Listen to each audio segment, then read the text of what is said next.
The rain came down in silver sheets that night, drumming steadily against the high windows of the Brookside Community Center. Inside, the fluorescent lights hummed over an empty lobby, where Ethan Cole pushed a mop in slow, steady arcs across the tiled floor. The place smelled faintly of floor cleaner and coffee, the quiet smell of his second job. From the ballroom upstairs came the muffled echo of laughter, music, and clinking glasses. The Heart Tech Foundation Charity Gala was in full swing, though Ethan hadn't been invited. He only caught glimpses of it when he wheeled the janitor's cart through the hallway, flashes of sequined dresses and tuxedos, voices that spoke in the easy confidence of people who'd never counted change to buy groceries. He'd been working there for 6 months, ever since the construction company let him go. It wasn't glamorous, but it was honest. And more importantly, it let him bring Lily along when her babysitter fell through. Lily, 8 years old, sat cross-legged at a small table in the corner, her elbows propped on the board between her and the neat line of carved chess pieces. Her dark hair fell into her face as she concentrated. "You're thinking too long," Ethan said gently, wheeling his mop bucket toward her.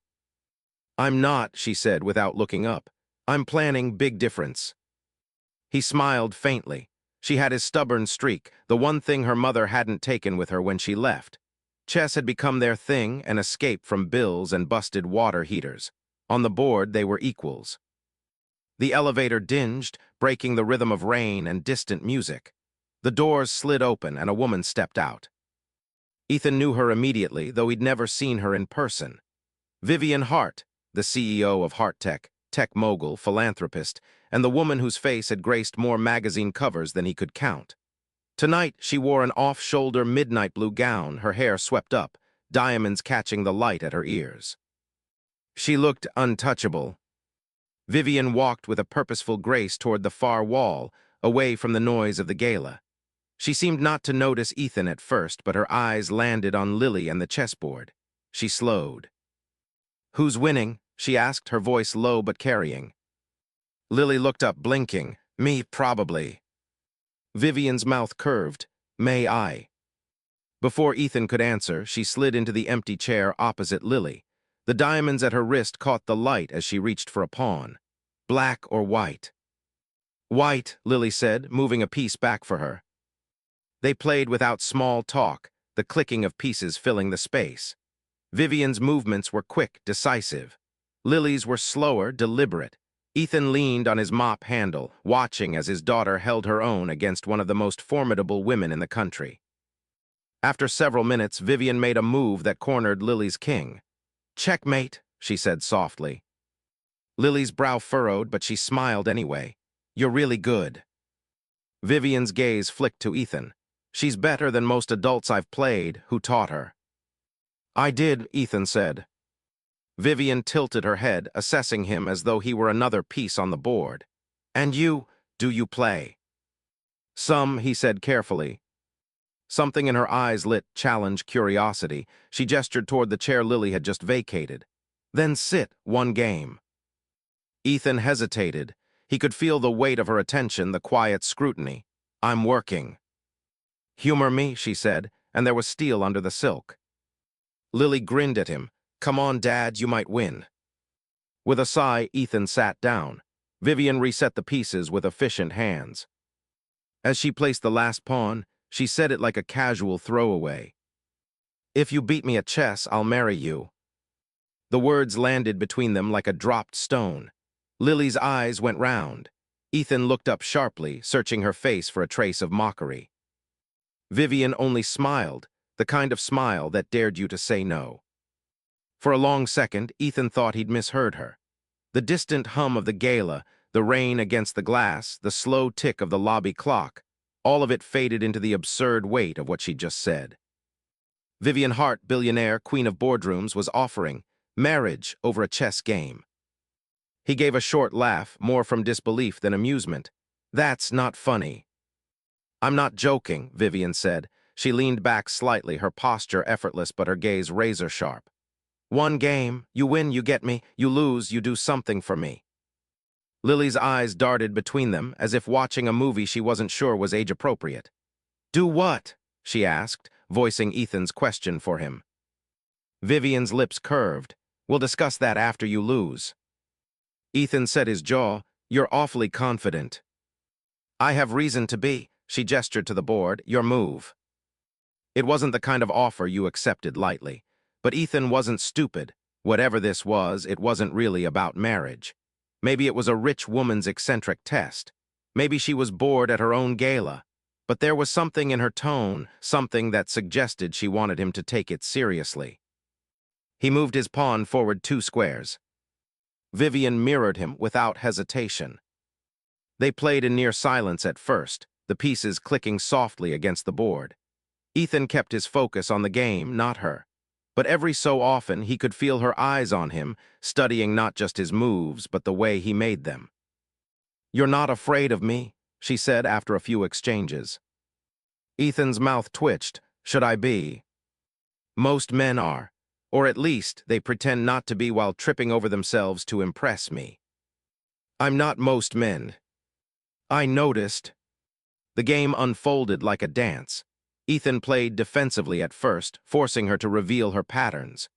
Vivian's style was aggressive, pressing forward with calculated risks, the kind that could corner you before you realized the trap. He countered with patience, letting her overextend. Lily sat beside him, hugging her knees and following every move with rapt attention. Careful, Dad, she murmured once. Vivian's smile deepened at that. Your daughter's smart. She's smarter than I am, Ethan said without looking up. Mid-game, the elevator doors opened again. 2 men in suits stepped out, scanning the room. One of them, tall and square-jawed, spoke quietly into an earpiece. Vivian didn't look up, but Ethan saw the flicker of recognition in the men's eyes. Security detail. One of them approached. Ms. Hart, the board is asking. Later, Vivian said without lifting her gaze from the chessboard. I'm busy. The man hesitated, then withdrew. Ethan raised a brow. You've got a gala full of people waiting for you. They'll wait, this is more interesting. Her queen swept across the board, taking his bishop. He sat back studying the position. She was ahead, but she'd left her left flank weak, a small opening, but enough. He advanced a rook. Vivian's eyes narrowed just slightly. I see what you're doing. Then stop it, he said. The tension sharpened with each move. Lily shifted in her seat, gripping the edge of the table. Outside, the rain eased to a light patter, but inside the air was taut, the board a battlefield. Finally, after 27 moves, Ethan slid his rook into place. Check. Vivian studied the board, then she saw it, the inevitable trap.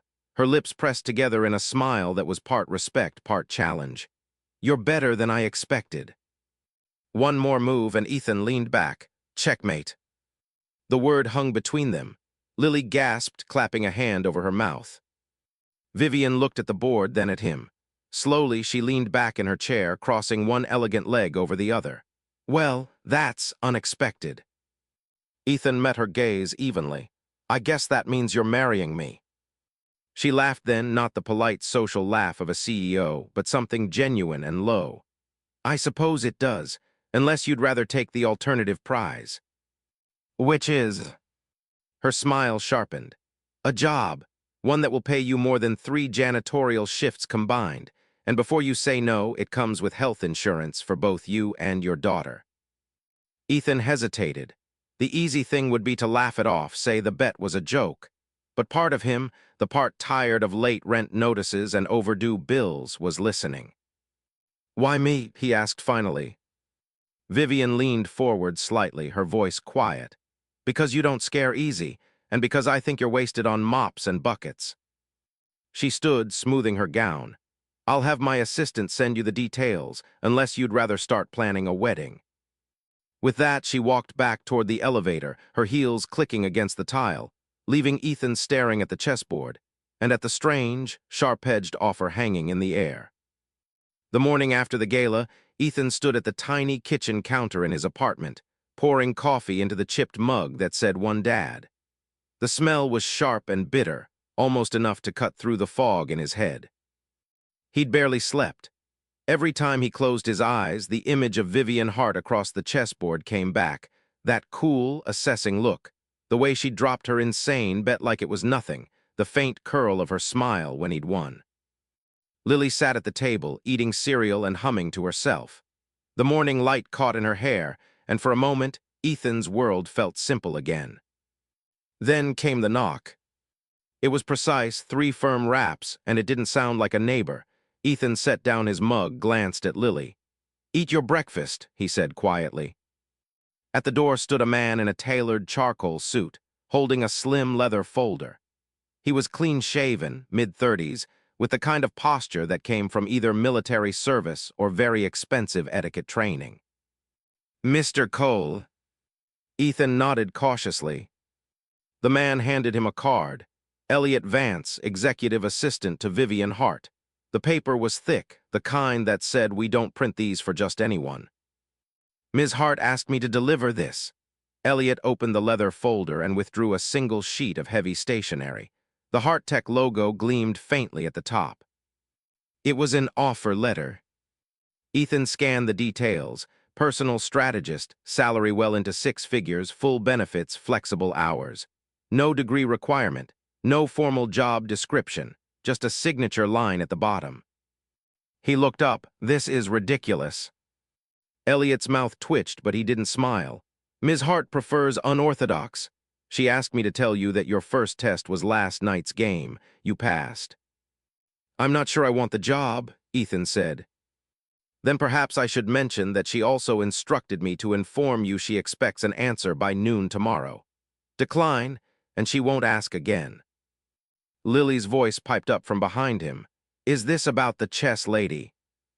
Elliot raised an eyebrow but said nothing.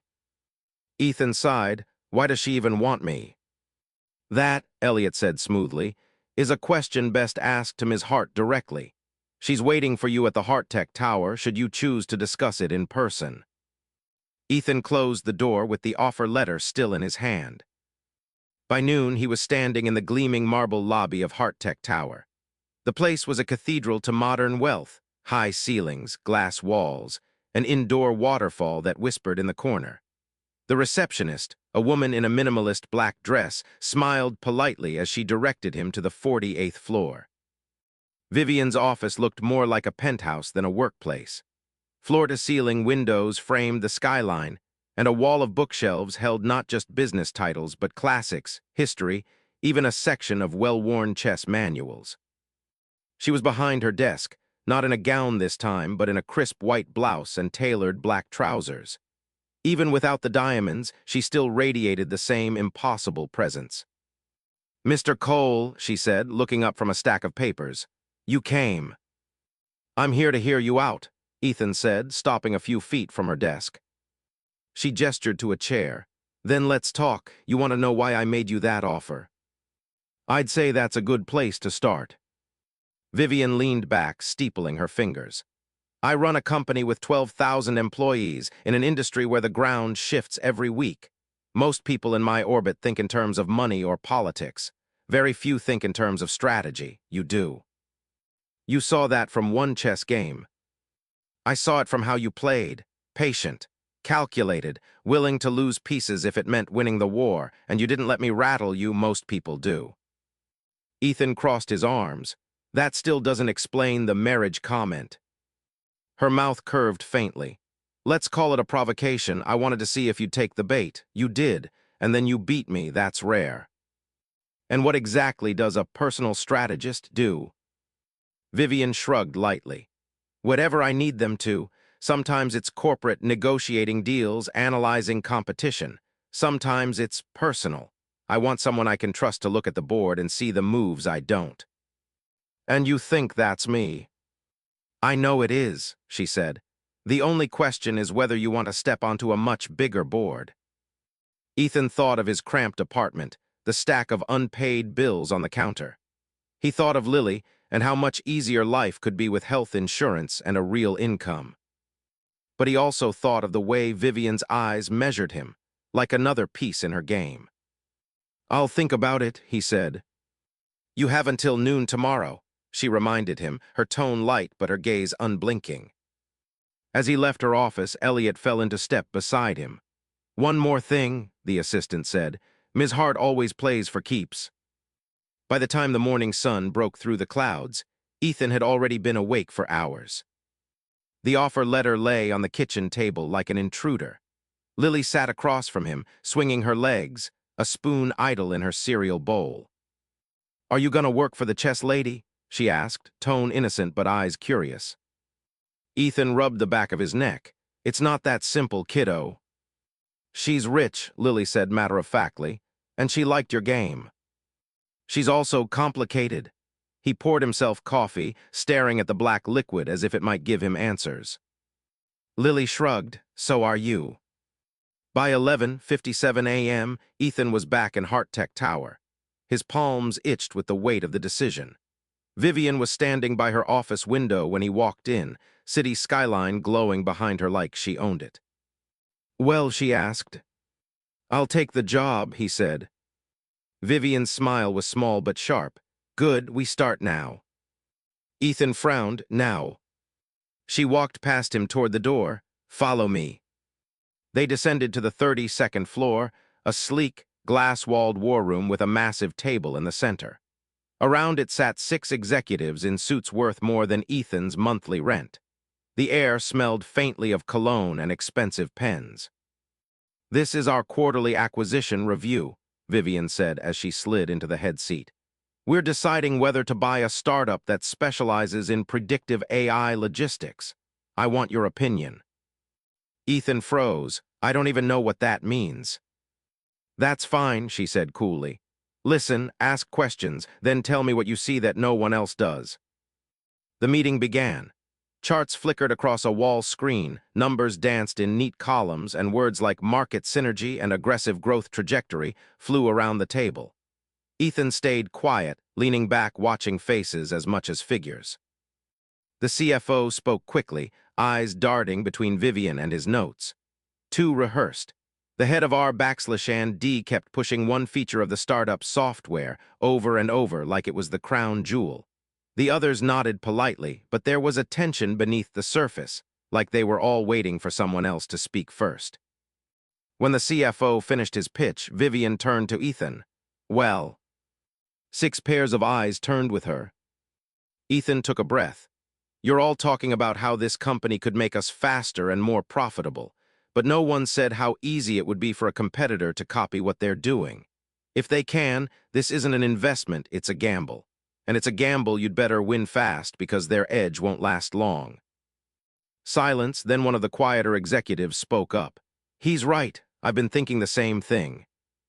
Vivian's gaze never left Ethan. "Interesting." The CFO shifted uncomfortably. "With respect." "Noted," Vivian cut in, her tone final. "We'll revisit after competitive analysis." The meeting adjourned, and the others filed out. Vivian stayed seated, studying Ethan like he was a puzzle piece that had just clicked into place. "That," she said, "is why I hired you." "I just said what I saw," Ethan replied. "Exactly." She stood, smoothing her blouse. "You'll get a company card and a phone. Elliot will set you up. Your hours are as flexible as they can be in my world, which is to say, barely." Ethan smirked. "And my job description?" She tilted her head. "Keep doing what you did today, and when I say jump, figure out not just how high, but whether it's worth jumping at all." That evening, after leaving the tower with a folder of onboarding documents, Ethan and Lily walked through the park. The air smelled faintly of rain, and the grass sparkled with leftover drops. "You look different," Lily said, skipping a few steps ahead. "Different how?" "Like you're about to play a big game." He thought of the look in Vivian's eyes when he'd called out the flaw in her executive's plan. It hadn't been irritation. It had been something like approval, or maybe recognition. "Maybe I am," he said. And for the first time in a long while, the idea didn't scare him. Ethan had barely settled into his new role when Elliot called him on a Friday evening. "Ms. Hart would like you to accompany her to a private event tonight," the assistant said in his perfectly measured tone. "Black tie. Car will pick you up in 40 minutes. Ethan glanced at Lily, who was coloring at the kitchen table. "I've got my daughter tonight." "Arrangements have been made," Elliot said smoothly. "A vetted sitter will arrive in 20, Ms. Hart insists." Insist, not asks. The car, a glossy black sedan, deposited him at the entrance to the Aurora Club, the kind of members-only establishment that had no sign because if you didn't already know it existed, you weren't meant to be there. Inside, low lighting glinted off crystal chandeliers. The air hummed with the quiet murmur of the powerful, politicians, CEOs, and people who looked like they owned continents. Vivian was at the center of it all, in a deep green evening gown that made her eyes sharper than emeralds. Conversations seemed to bend around her presence. She spotted Ethan instantly. "Mr. Cole," she said, stepping closer, "you clean up well." "And you," he replied, "look like you just stepped out of a painting." Her lips curved faintly. "Flattery will get you exactly as far as your last chess game did. Come with me." She led him into a side room, smaller, quieter, with a mahogany table at its center. On it sat a chessboard already set for play. An older man waited there, tall and thin, with silver hair and the kind of tailored suit that whispered old money. "Ethan," Vivian said, "this is Victor Roth, chairman of Heart-Tech's largest rival." Roth smiled faintly. "I've heard you have a knack for strategy." "Depends on the game," Ethan said carefully. "This one," Roth said, nodding to the board, "is the only one that matters tonight. If I win, Heart-Tech backs out of the acquisition you advised against earlier this week. If you win," he glanced at Vivian, "I'll make her keep that ridiculous marriage bet in public." Ethan's eyes shot to Vivian. "You told him about that?"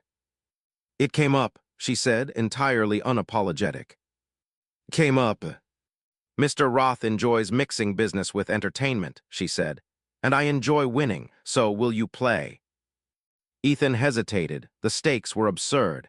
Public marriage bet, corporate acquisitions. This wasn't just a game, it was a trap with 3 different triggers. But the pieces were already calling to him.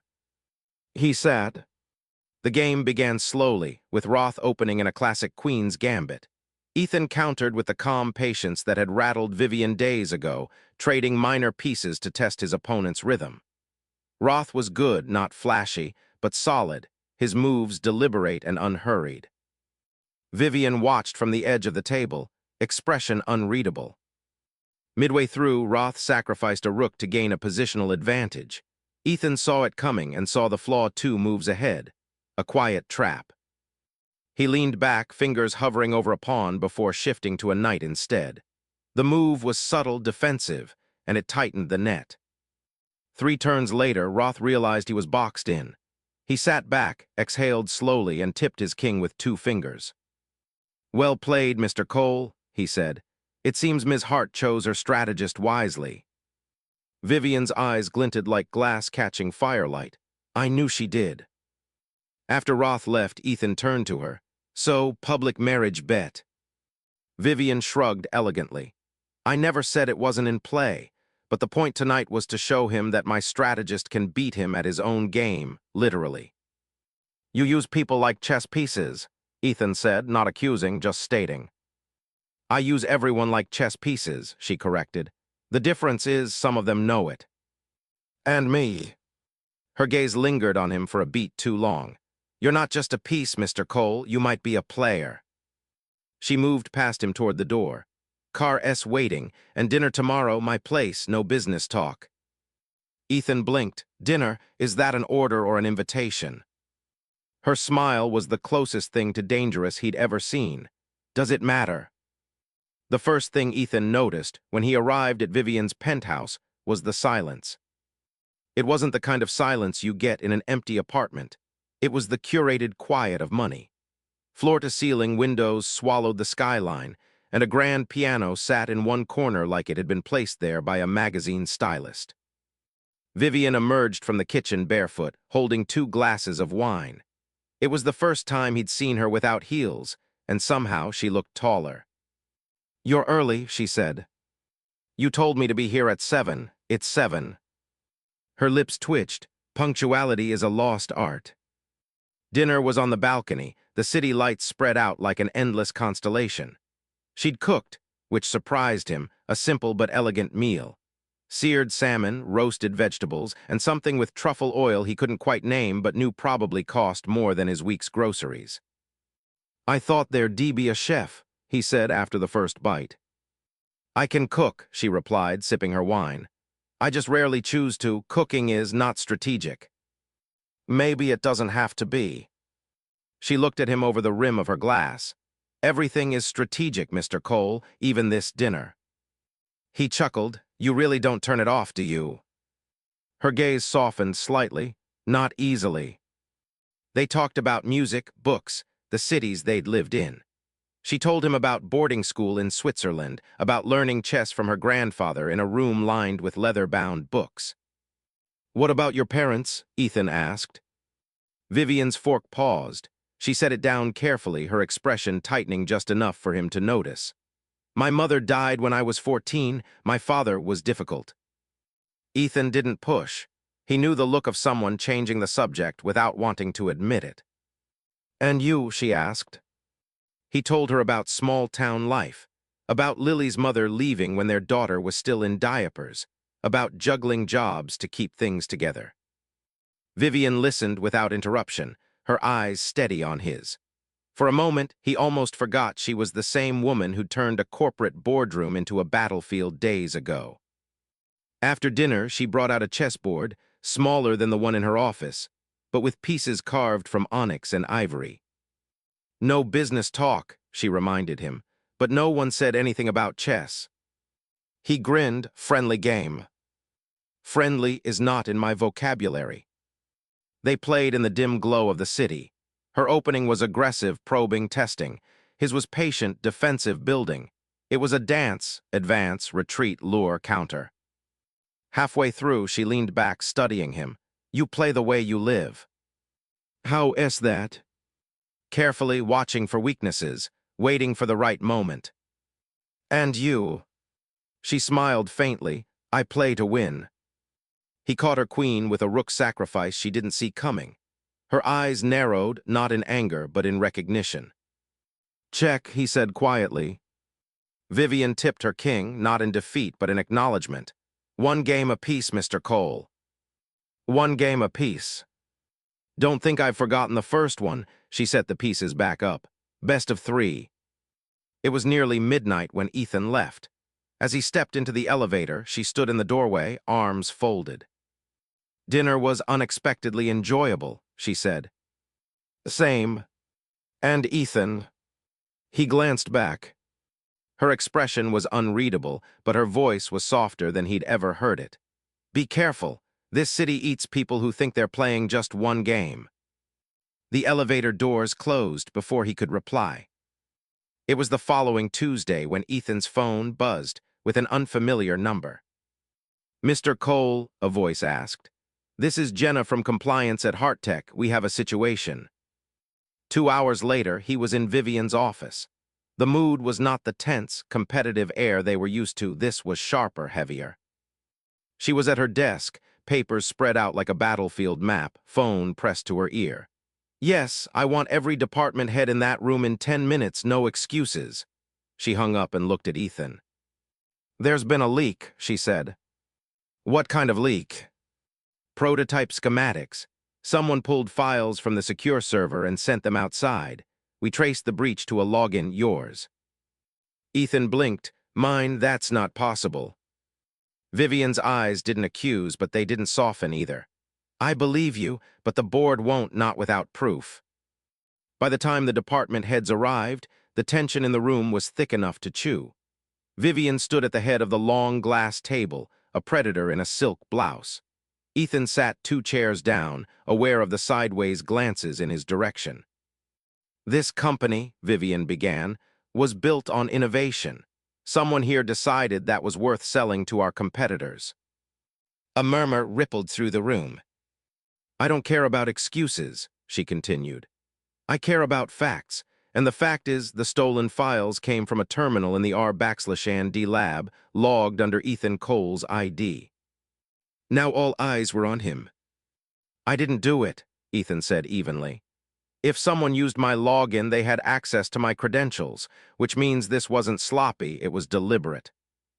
Vivian let the silence stretch. Then the question becomes, who benefits? After the meeting, she pulled him into her office. Do you have enemies here? He gave her a look. Besides you. Her mouth curved slightly.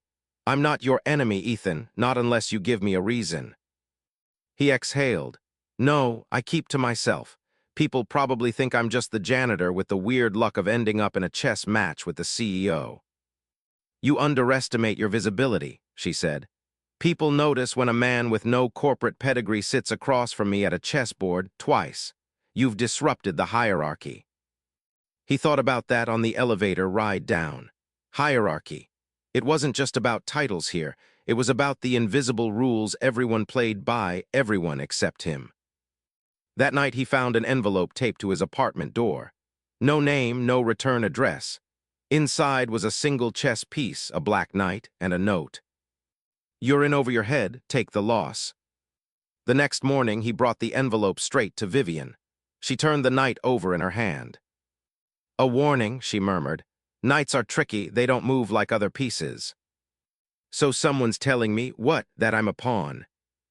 No, she said, meeting his eyes. They're telling you they think they're the knight and you won't see them coming. By noon, Vivian had her internal security chief on the case. By 3, they had narrowed the breach to 3 possible suspects, all mid-level managers in R/D with both the clearance and motive. That's still 3 too many, Ethan said. Then we narrow it further, Vivian replied, and we play them. He frowned. Play them. Her eyes glinted. This isn't just a hunt for a thief, it's a game now. And in chess, a fork forces your opponent to choose which loss they can live with. The plan was hers. She set up a fake prototype folder in the secure drive, loaded with convincing but subtly flawed designs. Only the 3 suspects would receive temporary maintenance clearance to that drive under Ethan's credentials. If they take the bait, she said, we'll know exactly who's behind it. And if they do, then we've told them we're watching and forced them to make their next move in the open. At 5, she walked him to the elevator. The office was nearly empty, but her tone was low enough to be conspiratorial. Ethan, she said, you should know whoever this is, they're not afraid to threaten you. That makes you dangerous to them. Dangerous, he echoed. She stepped closer, her perfume a quiet distraction. Yes, because you don't yet realize how much power you have, and if you figure it out, you might just beat them. The elevator doors opened and she stepped back. See you tomorrow, Mr. Cole. Try not to lose any more pieces. The next morning, Ethan arrived early. The fake prototype file, Vivian's bait, was already on the secure server, labeled innocuously as rev_designs_internal. It looked like every other R/D archive, except for the fact that it was a minefield of intentional flaws only a trained engineer would notice. Vivian's security chief, a lean man named Porter, had set up a real-time monitoring feed. Only 3 people can see this file, Porter said, sipping his coffee. All of them know they're under scrutiny, though not how closely. Ethan leaned over the screen. So we just wait. Vivian stepped in from behind. In chess, patience is a move. They didn't have to wait long. At 9:47 a.m., the first access pinged the system. Porter's eyebrows rose. Victor Hale, R/D process manager, he's inside the folder.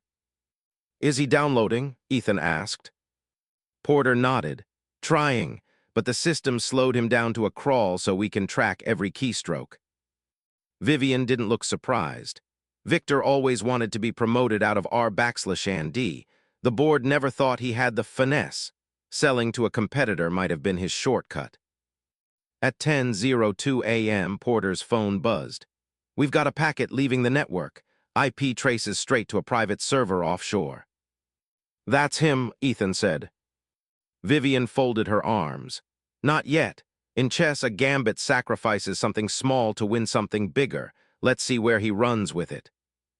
By noon, Victor had taken the afternoon off, according to his assistant. Vivian called Ethan into her office. You're coming with me, she said, grabbing her coat. Where? To watch the endgame. They found Victor at a quiet hotel bar 3 blocks from the Hearttech headquarters, a laptop open in front of him, a glass of scotch sweating beside it. Vivian didn't approach him directly. Instead, she chose a corner booth with a clear line of sight. Ethan sat across from her, heart thudding with the strange, electric sense of being inside one of her strategies. "Why not just call security?" he asked. "Because if we catch him at work, it's a scandal. If we catch him here, it's a clean break. He's acting on personal time, which means I can make it personal." Victor eventually packed up, but not before handing off a flash drive to a man in a tailored charcoal suit. The handoff was quick, casual to anyone else. It might have looked like two colleagues swapping documents. Vivian's phone buzzed. She typed something rapidly, and within minutes Porter and another man in plain clothes entered the bar, intercepting Victor before he reached the door. It was clean, quiet, surgical. By the time the charcoal-suited contact realized what was happening, Porter had slipped the flash drive into an evidence bag. Vivian stood, smoothed her coat, and walked past Victor without looking at him. Outside, the cold air felt sharper. Ethan finally exhaled. "So that's it, it's over." "For him, yes," she said. "For us," she glanced at him, something unreadable in her expression. "Not quite." Back at HeartTech, Vivian's office was quieter than usual. She poured 2 glasses of wine, something she normally reserved for late nights, not afternoons. "You were the bait in this," she said, handing him a glass. "I noticed. You handled it without panicking. Most people would have cracked when they saw their own name on the breach report."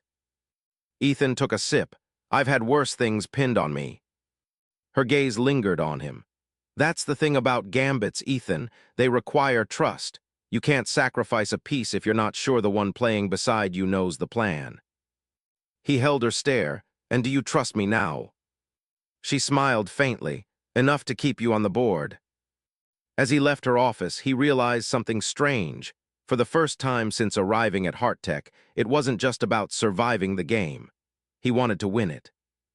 And maybe he wanted to win her too. The week after Victor's quiet removal, HeartTech settled back into its hum, at least on the surface. But Ethan could feel it.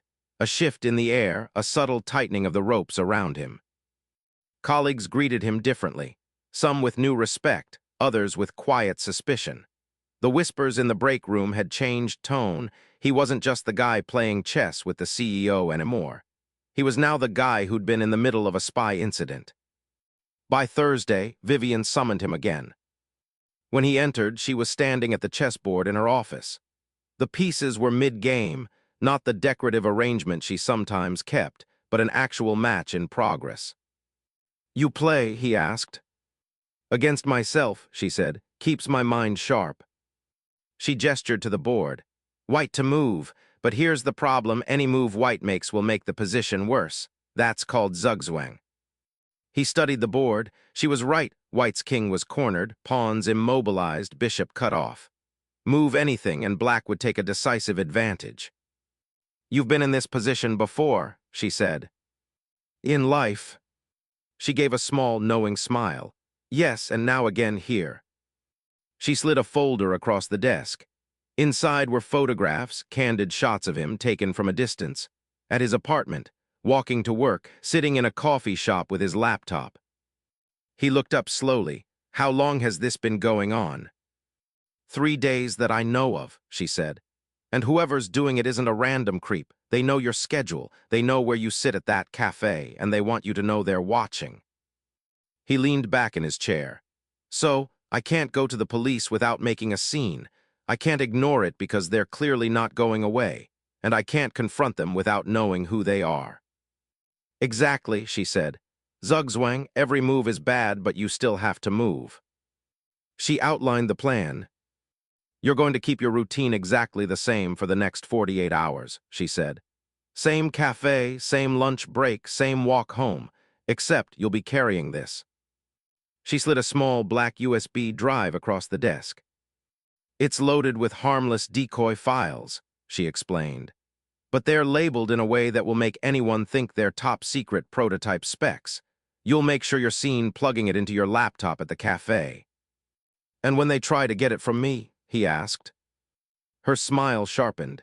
"That's when they learn they've been chasing a shadow." Friday afternoon, he followed the plan. The cafe was half full, the warm hum of conversation masking the subtle tension in his chest. He opened his laptop, inserted the USB, and made sure to tilt the screen just enough for anyone watching from a corner to see the file names. Project /Dragonfly/Final. MK7 /Core/Design. Confidential /Internal/Only. Out of the corner of his eye, he caught a flash of movement. A man in a baseball cap, phone angled in his direction. Gotcha, he thought. By the time Ethan left, the man was following.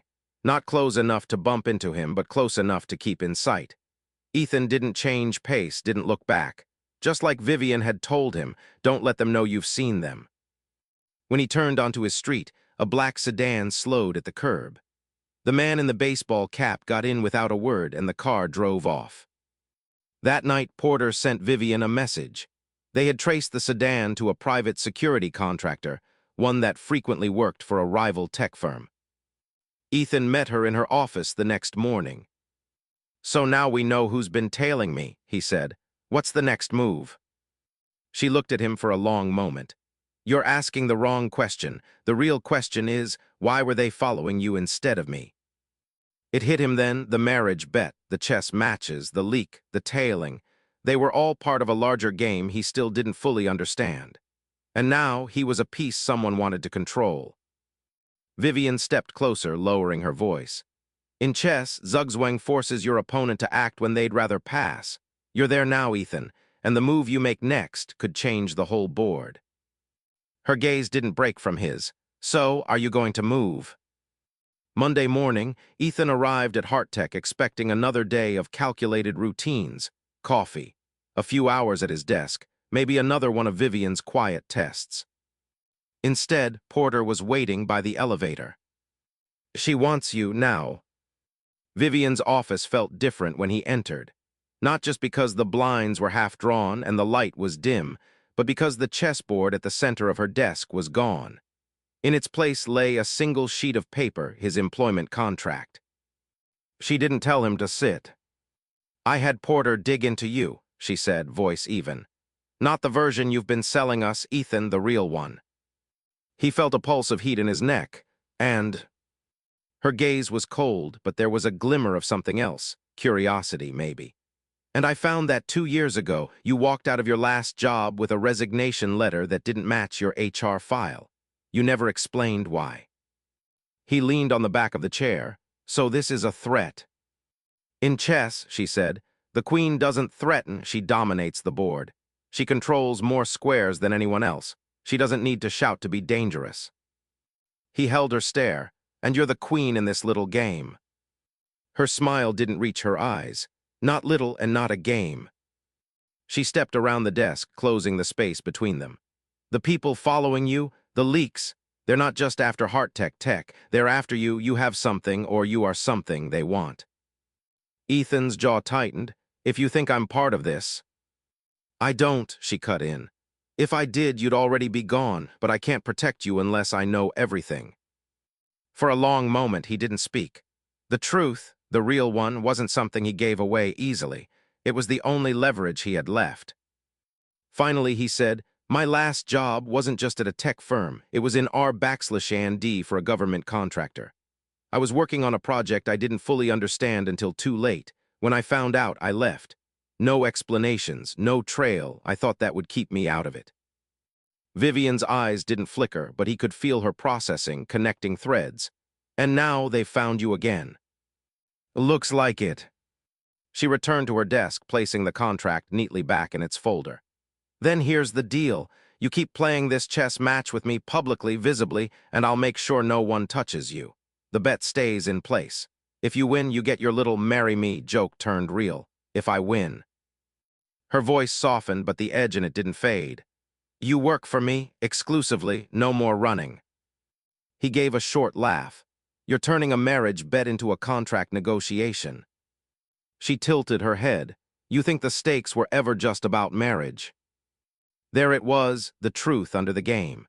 She had been using the bet as cover, a playful distraction hiding a far more serious commitment she was angling for. And she was good, too good. He stepped closer, matching her stance. What happens if I just stop playing? For the first time that morning, her smile looked real. Then you've already lost. The rest of the day moved in a blur. Meetings, calls, polite smiles, all threaded with the weight of the conversation. He was no longer just a piece on the board. He was something she was willing to fight for, manipulate for, and maybe sacrifice for.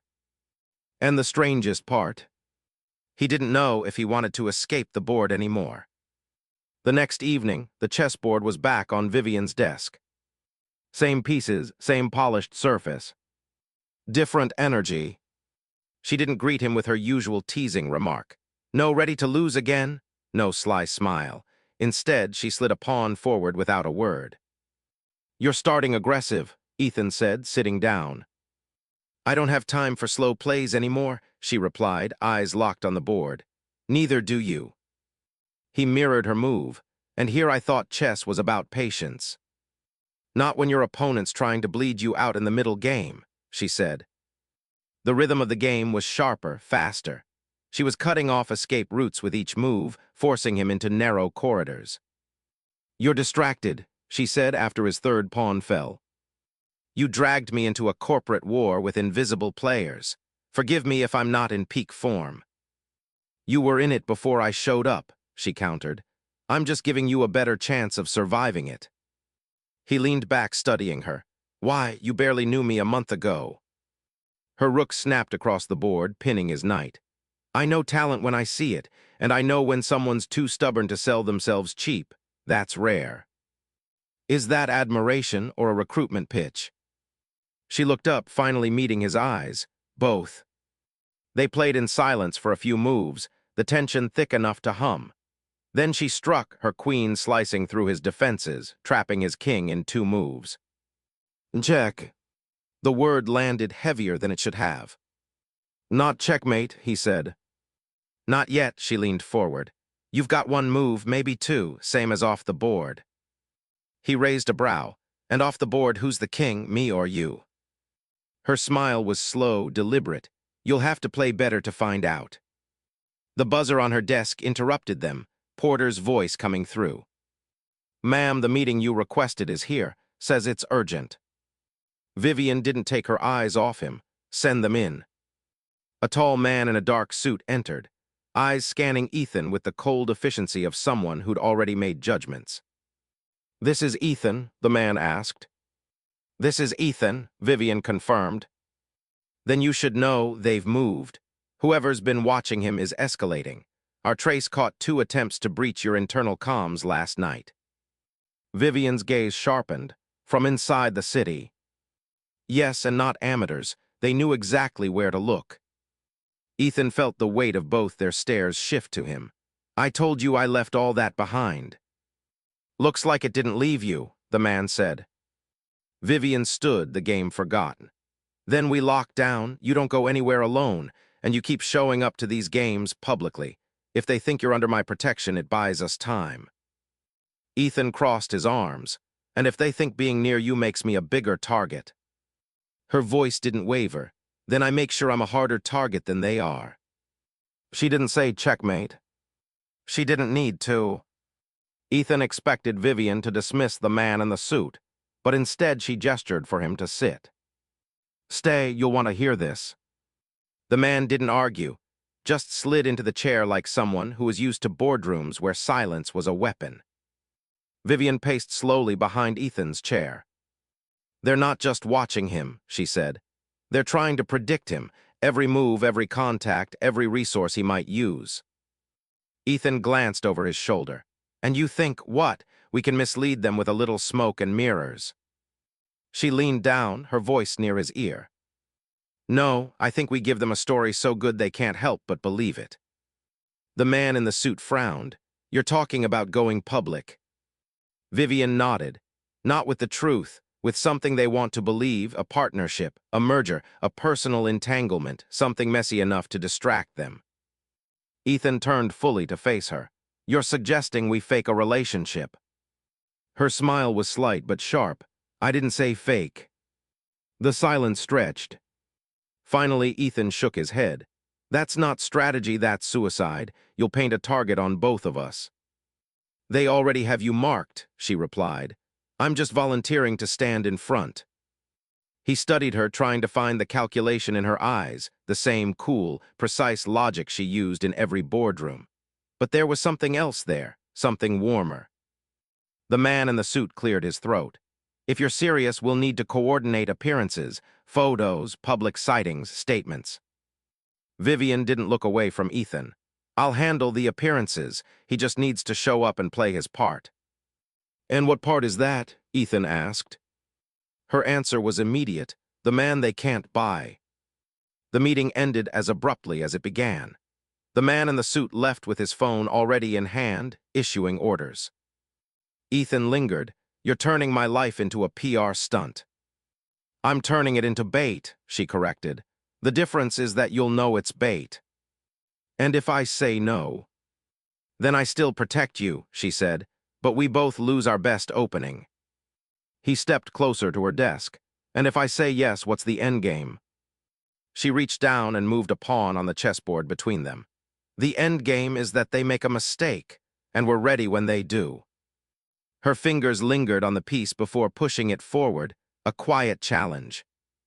The next morning, the first move of her gambit was on the front page of 3 business blogs. Elusive CEO Vivian Armitage seen in late night meeting with former systems architect turned janitor. The photos were blurry, the narrative was not. By noon, reporters were camped across the street from the building. By evening, an anonymous account had confirmed that Ethan had been seen leaving Vivian's penthouse. He stared at the screen in disbelief. This is insane. Vivian, sitting across from him with a glass of wine, looked completely at ease. No, this is pressure. Watch how fast the cracks start to show. But even as she spoke, Ethan could see the cost. Every photo, every whisper, every speculative article, it pulled her into the spotlight she normally controlled so carefully. She was risking more than strategy. And for the first time, he wasn't sure if he was still just a piece on her board, or if she had just made herself one on his. By the third day, Ethan was starting to understand why Vivian called it bait. The same people who'd been whispering in the background were suddenly making mistakes. A junior executive, accidentally, left an open laptop in a cafe, full of documents linking one of Vivian's rivals to offshore accounts. An old associate of Ethan's reached out, claiming he had information that could clear the air, but only if they met in person. The enemy wasn't subtle anymore. Vivian studied the cafe laptop story on her screen. They're probing, testing our defenses. If they were confident, they wouldn't need to dangle this in public. Ethan leaned against the desk. And you're sure this doesn't just blow back on you? Her lips curved. Oh, it will, that's the point. That night the attack changed form. Ethan was walking back from the corner store when a man in a hoodie stepped out from a doorway. Not threatening, not hurried, just there. You don't know me, the man said. But they know you, and they don't care what happens to her if she gets in the way. Ethan froze. Who s? The man didn't answer, just dropped a plain envelope at Ethan's feet and walked away. Inside were photographs. Not of Vivian. Not of Ethan. Of Lily, Ethan's daughter. The message was clear. They could get to her any time. Vivian didn't raise her voice when he brought the photos to her. Instead, she closed the office door and locked it. This changes the rules, she said quietly. I'm pulling out, Ethan replied instantly. We stop the act, we stop whatever this is before it gets. It's already that dangerous, she cut in. Backing down now tells them we can be pushed. That only invites worse. He stared at her like she was speaking a foreign language. You're asking me to keep playing chicken with people who will hurt my kid. I'm telling you, she said, leaning forward, that the only way they don't hurt her is if they believe the cost will be too high, and that means we escalate, not retreat. It was the first time he'd seen fear in her eyes, buried under the steel. Not fear for herself, fear for him. 2 days later, the escalation began. Vivian's PR team leaked a story to the press. Armitage Industries CEO, to announce joint humanitarian venture with former employee Ethan Cross. The photos were carefully staged, Ethan holding Lily's hand as they walked beside Vivian at a charity event. Every headline tied them together, not just professionally but personally. The backlash was immediate. Rivals who'd once been silent now went on record criticizing Vivian's reckless favoritism. Anonymous articles questioned Ethan's motives. But behind the noise, something shifted. The man in the suit, Vivian's quiet fixer, sent a single text. "They've moved 2 major assets. One's exposed. You'll have your window soon." That night, Ethan sat across from Vivian in her penthouse kitchen, the city glowing in the windows. "They're going to push harder," he said. She nodded, "and we're going to be ready." "You really think we can win this?" She met his gaze. "I don't gamble on maybes, Ethan, only on certainties." "And you're certain about me?" Her answer was a whisper. "I'm certain you're worth the risk." Outside, somewhere in the dark, someone was already preparing their next move. And this time, they weren't going to warn him first. The storm hit without warning. No quiet build-up, no shadowy messenger. Just chaos. Ethan was at the school gates, waiting for Lily. She was usually one of the first out, hair bouncing, backpack sliding off one shoulder. But today, the minutes stretched. Parents chatted, kids spilled out laughing, but Lily wasn't among them. A teacher approached, pale and tight-lipped. "Mr. Cross, there's been an incident." Every muscle in Ethan's body locked. "What kind of incident?" "She's safe," the teacher rushed to add. "But there was a man said he was family, tried to sign her out. When we questioned him, he left." "Safe. For now." By the time Vivian's driver pulled up to the school, Ethan was already pacing the parking lot, fury radiating off him. "Get in," she ordered, no preamble. "I'm not." "Ethan, now." Her tone wasn't negotiable. Inside the car, she didn't speak for the first few blocks. Her jaw was tight, hands clasped so hard her knuckles whitened. "Finally, this isn't about intimidation anymore. They're probing our security, seeing how close they can get before we snap." "They already did," Ethan growled. "I'm done with your games. I'm taking Lily and leaving town tonight." Vivian turned to him sharply. "And then what? Hide for the rest of your life? Do you think they won't find you?" "Ethan, this isn't about me anymore. You're in their line of fire now." "I didn't sign up for this," he said, voice low. "Yes, you did," she shot back. "The second you agreed to stand beside me, you became part of this war." The word war hung between them. Her phone buzzed. She glanced at the screen and her expression changed, a mix of alarm and calculation. "They've moved faster than I expected," she murmured. "One of my subsidiary warehouses, fire." Ethan frowned. "That's a business loss, not?" "It's a message," she interrupted. "That facility handled logistics for our new humanitarian project, the one they think you and I are building together." The car didn't take them home. Vivian had the driver reroute to an underground parking lot beneath one of her older properties, a building that looked abandoned from the street. "This is one of my safe sites," she explained. "Nobody knows it's still active." "For what?" he asked.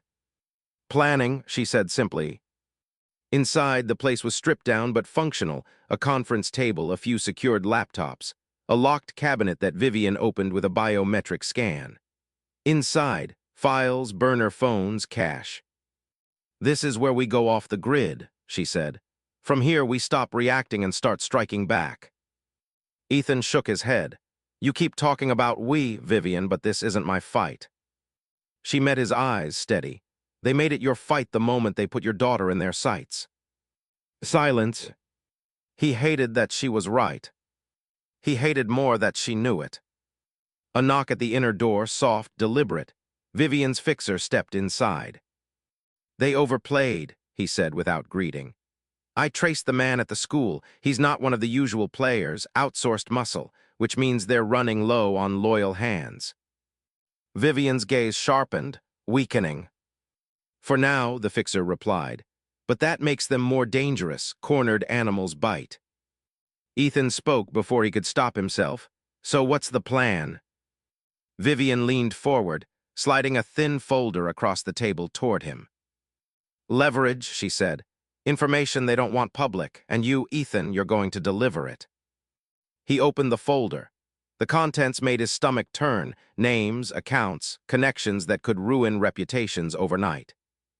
You're asking me to paint a target even bigger on my back. I'm telling you, she said softly, that it's already there. Outside, rain began to fall, the sound muffled through the concrete walls.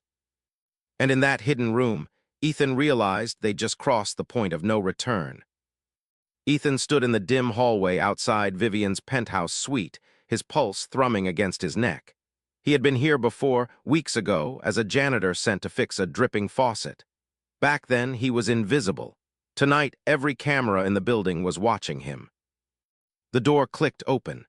Vivian stood there in an emerald gown, every inch the billionaire heiress, except for the flicker of unease in her eyes.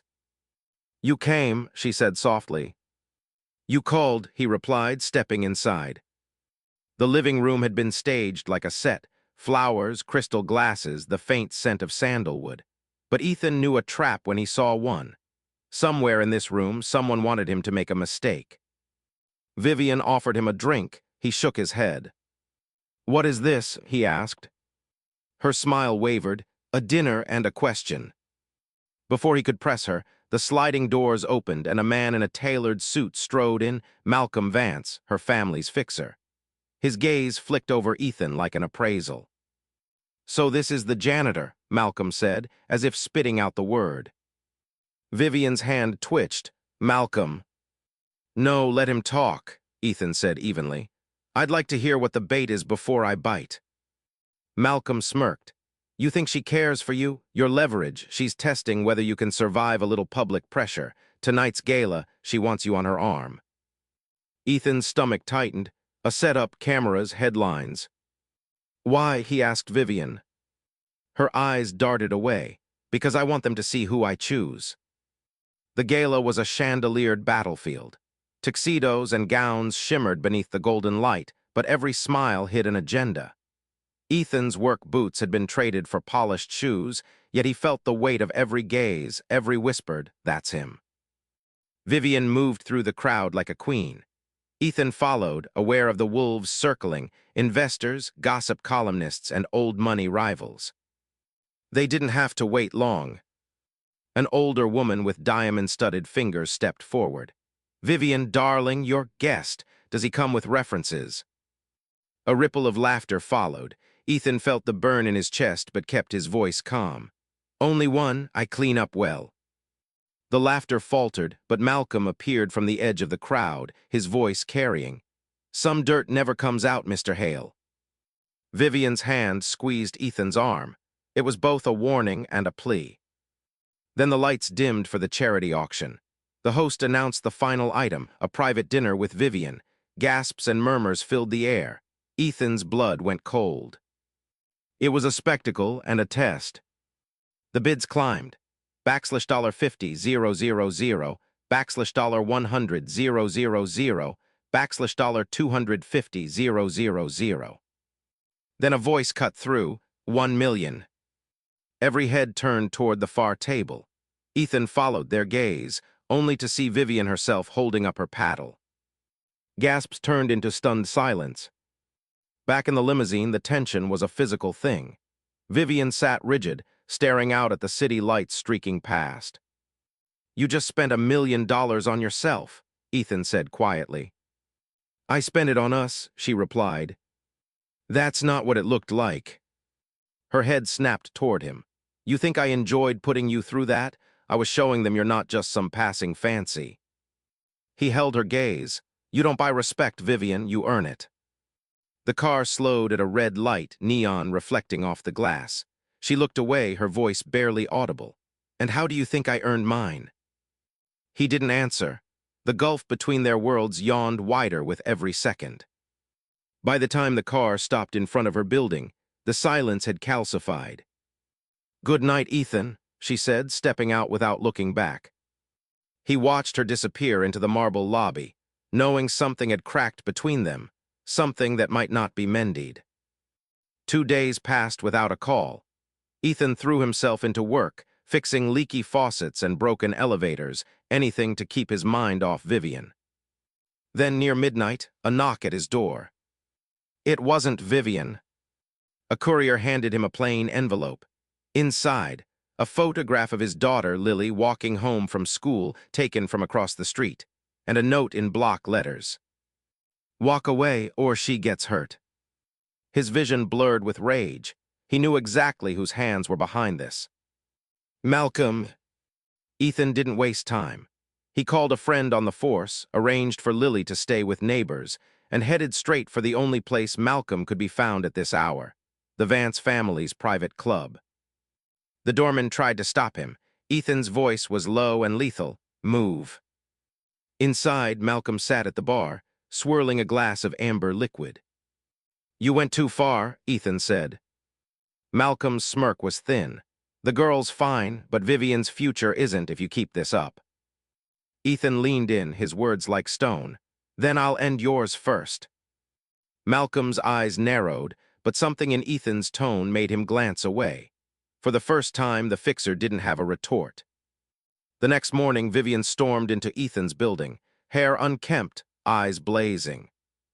"Why did you threaten Malcolm?" she demanded. "He threatened Lily," Ethan shot back. Her expression faltered. "He wouldn't." "He did, and you know it." She sank onto the nearest bench, her breath uneven. "I never wanted you in this, but I can't fight my family and keep you safe at the same time." Ethan knelt in front of her. "Then pick one." Her lips parted, but no words came. She reached for his hand, hesitated, then pulled back. "I need to protect you," she whispered. "You need to stop thinking I'm the one who needs protecting." The confrontation came 3 nights later at another gala, this one hosted by Vivian's father.